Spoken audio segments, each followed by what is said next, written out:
Candace Lynn here with RoboZone, and today I'm standing here with the Byting Bulldogs. I have Jack and Carson with me. Jack, I'm going to start with you. Can you tell me, how do you feel that the build season has gone for your guys' robot so far? Absolutely, it's a completely different experience from what we usually have. We usually have like a six-week build season, but these past couple of years, we've gotten a lot more time to work with the robot. So we've been ahead of schedule by a long shot, and we've actually come into the competition feeling really good about our robot. So, Carson, how do you feel personally that the robot's doing today? I think it's doing really well. This is our first competition of the season. You know, everybody has a few kinks to work out, but as we're going through it, we're figuring out what's going wrong and we're fixing it right away. And all of our fixes have stayed well and everything's been holding together. What is your favorite part or element of your robot? I would say my favorite part is actually the simplicity of our robot.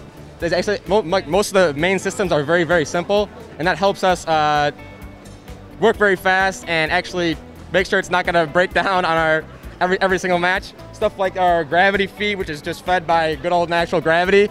And our intake is very simple, our shooter is very simple. Our climbers are a little bit on the complex side, but I would say it's probably my least favorite part of the robot since it's so complex and it really breaks down a lot. But just some of the simple things are really, really helpful. So I like our swerve drive. That's the kind of like drivetrain that we have on our robot. It's super easy to maneuver. It's different from a normal drivetrain where it's usually stationary. We can turn on a dime. It's super easy to use. And I think what makes our robot unique is that we have a powder-coated robot. So that means that it's a special kind of paint and it stays really well. It doesn't scratch as easily and it gives our robot a really pretty finish. Okay, so tell me a little bit about the history of the team as far as when you guys started and where you're at now. So this is our 11th season as a robotics team. So last year was our 10-year anniversary, which is a very big moment for us.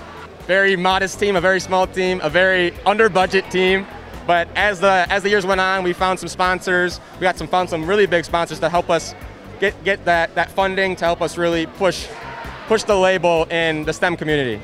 How do you feel that your team is equipped for competition this year?